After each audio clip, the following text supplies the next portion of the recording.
Carolyn and I are in Istanbul right now. I have just purchased a really pretty princess hat to wear around town. And I took pictures of her in ridiculous hats looking foolish. Maybe we'll share some of these pictures at the end of the video. There are a lot of stray cats in Istanbul, but they're kind of cute.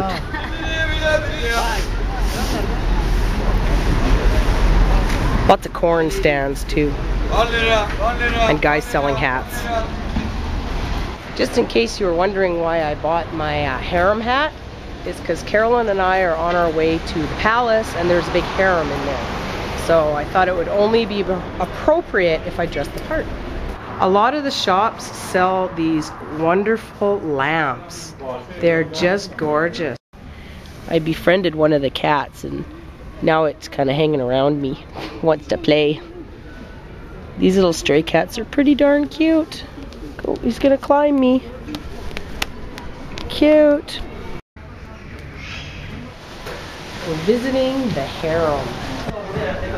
This vestibule was built in 1587, and these cupboards here was where the income of the sultans and of the sultan's family were kept, kind of like the treasury. Check out this fancy walkway. Nice stonework. The guards here were called eunuchs. They castrated these men so that they wouldn't mess around with the girls in the harem. In time, the eunuchs could work their way up to being closer and closer to guarding the actual sultan. Up there were some living quarters. The passage right here leads into the court of the concubines and the sultan's chief consorts. The eunuchs would put the dishes from the kitchen palace, or palace kitchen, along here, or in the bath of the concubines.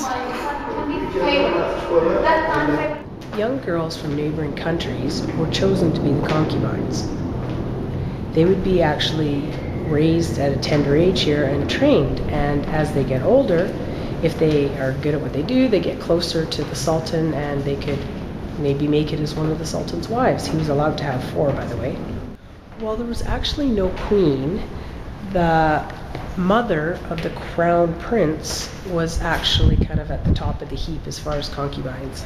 The sultan had fabulous taste in wallpaper, and he also had a sunroof. This section, together with the apartments of the sultan, forms the largest and most important part of the harem. This is actually the apartment of the queen mother. The queen mother actually ran the harem, and she also ruled over members of the dynasty.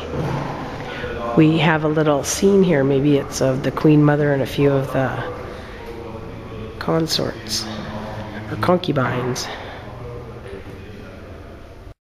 The queen mother actually assumed the title of Valid Sultan, and she could actually have authority over the relationship of the sultan and his wives and children, so she actually had a lot of power. The Turks had great taste in curtains as well. That is a toilet and sink. We're about to enter the baths of the sultan and the queen mother. This bath was built in the 16th century. A set of steps going into it, and there's a big fancy schmancy seat there. That's where the tap is. There's another fancy schmancy seat. And then on each side, we have a little sink thing. I'm not sure if that's a urinal or a shower or what, because I wasn't around in the 16th century. The Imperial Hall here actually served as the official reception hall of the Sultan.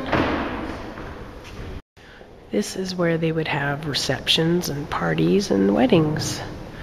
Pretty much anything where important people are going to be. They don't have a sign, but this is looking a lot like a bedroom to me. The ceilings and walls are just fantastic. They have tile mosaics covering pretty much every wall. And the doors for little cupboards, this is all like inlay. I don't know what it's made of, but it's smooth. I think there's some mother of pearl in there. This palace was actually abandoned by the Sultans after a while, and there's a new, bigger palace that's supposed to be one of the largest palaces in the world in another part of Istanbul. This whole place was once run by the Ottoman Empire, who, along with the Romans, were the longest empire in the world, lasting over 600 years.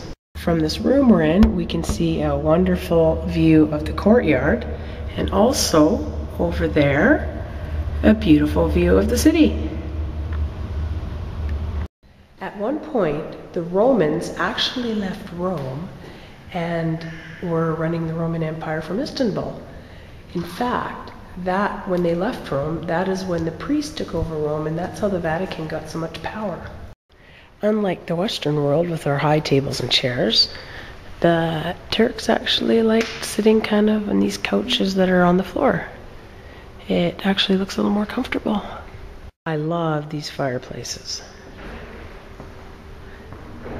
The Sultan's balcony has an amazing view of the city.